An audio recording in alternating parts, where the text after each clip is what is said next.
Bienvenidos. Welcome. It's so good to talk to all of you, the Club Cascadas de Baja members. I have some exciting news which I am looking forward to telling you about. This is our Silver Jubilee year.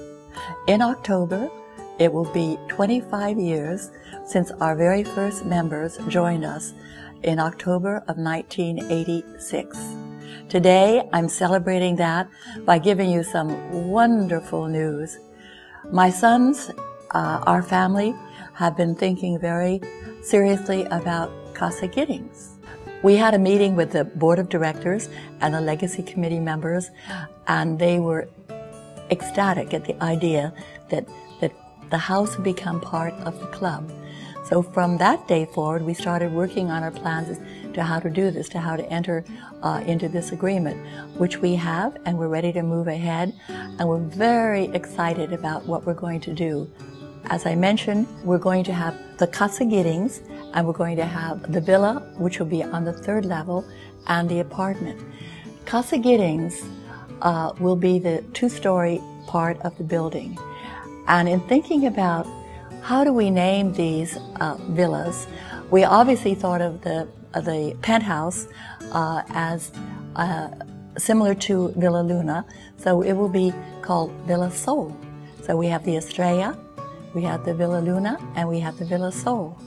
And then in choosing the name for the house rather than Casa Giddings, I discussed this with my family, and they thought it was a lovely idea to call it El Rey.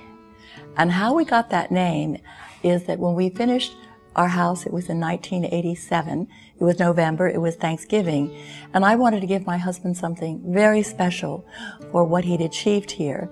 And at our Thanksgiving dinner with our whole family and our children and Ed, I gave him this goblet to represent our fulfillment of being able to come to this beautiful, marvelous location and build a house.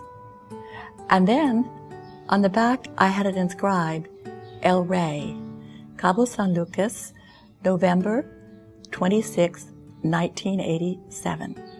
As many of you know, having met Ed years ago, he was a tall, robust gentleman and walked with great determination. And when he'd go on a site in Puerto Vallarta, the workers would say, "Oh, here comes El Rey." So it got to be sort of his nickname, and it fit him very well because he was like a king, and he was certainly a king of his paradise. So we decided to name it El Rey after my husband. This goblet will be in the house as a representation of that wonderful time and the Silver Jubilee, because this is our 1985 is when we broke ground. 1986, our very first members were in their villas in the front phase. And many of you remember that. Many of you were here. I have pictures from you of how isolated we were, sitting on this beautiful beach, just as one marvelous project. So we decided that this is the year, in October, we'll start celebrating the Silver Jubilee, which will be a year celebration for everybody that started in 1986 in October. So we want you to know how much we're looking forward to sharing our home with you. There will be a little bit uncomfortable because there will be noise, we will be building, but we're building for a future. We're building for a wonderful future for the club. And of course, you can talk with Rory and Aida and everyone, and they'll be happy to discuss what we're planning to do. But it's really a great thrill for me to be able to say that the house is going to become part of the club. And thank you very much, all the members, for your wonderful admiration for our resort, and also for your understanding how unique and special this resort is, and how your children will grow up here, and how we'll have something that we'll all enjoy for many years to come. Thank you very much.